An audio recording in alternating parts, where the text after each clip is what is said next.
Olá, eu sou a professora Jéssica Marciela e hoje vamos continuar nossas aulas sobre quinidários. Qual é o papel ecológico que eles desempenham nos ecossistemas aquáticos, especialmente na questão do ambiente marinho? O que ele influencia? Então vamos lá. Os quinidários, ele influencia sim diretamente a estrutura, a dinâmica, a estabilidade dessa comunidade biológica, porque apesar de ele estar apresentando essa organização corporal relativamente simples que a gente tem estudado até agora, os impactos ecológicos desse filo, ele é muito amplo e extremamente profundo, porque ele posiciona esses quinidários como predador eficiente, como engenheiro de ecossistema, que a gente já estudou isso. Ele é um organismo simbiótico e ele é um importante modelo para pesquisa científica. Do ponto de vista da cadeia trófica, os quinidários, ele ocupa uma posição de estratégia nas cadeias e teias alimentar aquática, porque ele atua como um predador carnívoro, ele utiliza os quinidócitos para capturar essas presas, como o zooplâncton, pequenos crustáceos, larvas e os peixes de pequena porte. Dessa forma, ele contribui para o controle populacional desse organismo e ele regula a dinâmica dessas comunidades. Em ambientes costeiros, especialmente quando ocorre proliferações intensas, conhecidas como os blooms de medusa, essa atuação predatória, ela costuma alterar esses fluxos energéticos, porque ele impacta na pesca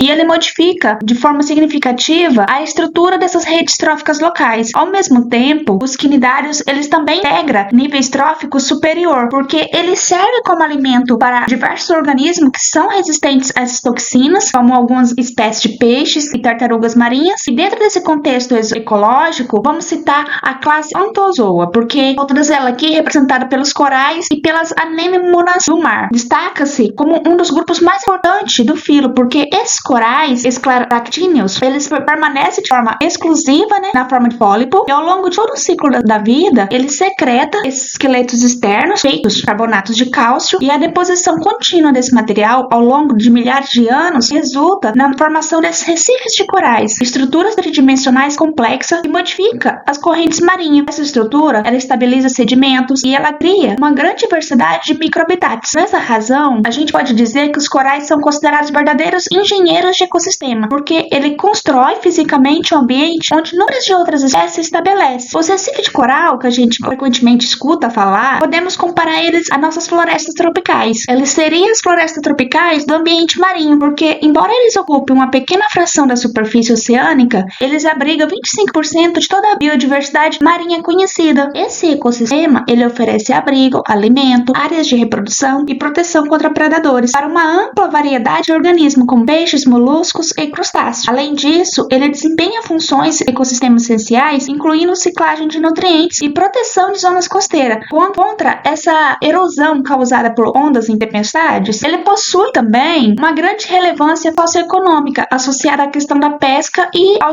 turismo. A manutenção desse ecossistema, a gente pode dizer que está diretamente relacionada a uma associação simbiótica mais importante entre ambiente marinho, o mutualismo entre corais e essas zooxantelas. Essas microalgas fotossintéticas, elas vivem no interior dos tecidos dos pólipos e elas fornecem a maior parte da demanda energética do coral por meio da produção de carboidrato e oxigênio. Em troca, o coral, ele oferece abrigo, dióxido de carbono, compostos nitrogenados. A ruptura dessa relação, que são causadas por fatores de aquecimento global, poluição, acidificação dos oceanos, resulta aquilo que a gente conhece como branqueamentos de corais. Caracteriza pela perda dessas zooxantelas, a redução dessa eficiência metabólica e, frequentemente, morte do organismo. Como consequência ecológica, entre essas interações ecológicas mais conhecidas envolvendo os quinidários, a gente pode destacar o mutualismo entre as anêmonas do mar e o peixe-palhaço. As anêmonas, elas oferecem esse abrigo seguro por meio dos tentáculos urtigantes, enquanto o peixe-palhaço, ele desenvolve uma camada de muco que o protege dessas toxinas. Em troca, o peixe contribui para a limpeza do hospedeiro e melhora a circulação de água entre os tentáculos e afasta potenciais predadores. Isso caracteriza uma relação altamente especializada. As interações ecológicas dos quinidários não se limita apenas ao mutualismo. O filo também participa de relações em competições espaciais, especialmente na questão de organismos bentônicos, onde ele disputa substrato. Além dessas interações de predação e parasitismo, hidrozoários coloniais, ele compete em forma mais intensa por espaço e ambientes recifais, enquanto grupos altamente especializados, como o Mixozoa, ele apresenta ciclos de vida mais parasitários que afeta inclusive a população de peixe, onde causa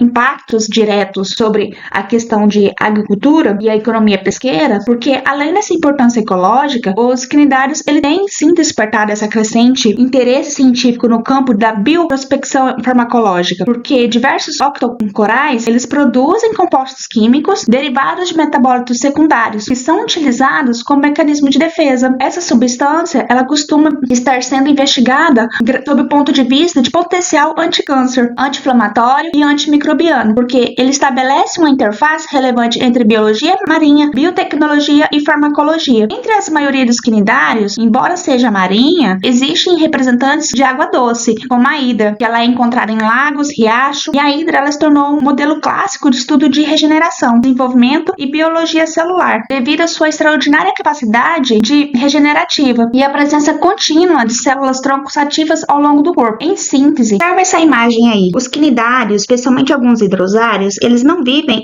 como eu já expliquei, como indivíduos isolados. Em muitas espécies, a gente observa essa formação de colônia e dentro dessa colônia ocorre divisão de funções muito bem definidas. Então, alguns zoides são responsáveis pela alimentação, chamado de gastrozoide. Embora pareça um único ser vivo, essas colônias são formadas por diferentes unidades, chamadas de zoides, que atuam de maneira cooperativa. Enquanto outros zoides assumem o papel de defesa, como é o caso dos dactilozoides, eles não participam da alimentação, mas possuem uma grande quantidade desse nematocisto, o que torna essa colônia protegida contra predadores. E também temos aí, se você observar, a reprodução não ocorre de forma aleatória, ela fica a cargo dos gonozoides, que são os zoides especializados na produção de estruturas reprodutivas. E dependendo da espécie, esses zoides podem formar gameta masculino e feminino. Esse fenômeno, a gente pode chamar isso aí de polimorfismo. E onde entra o paguro nessa relação? O paguro, ele é uma parte dessa associação ecológica, porque ele não é integrante dessa colônia de quinidários, mas ele é igualmente importante, porque nesse caso, essa relação aí, ó, ele vivendo sobre essa concha ocupada pelo paguro, ele forma uma relação próxima e funcional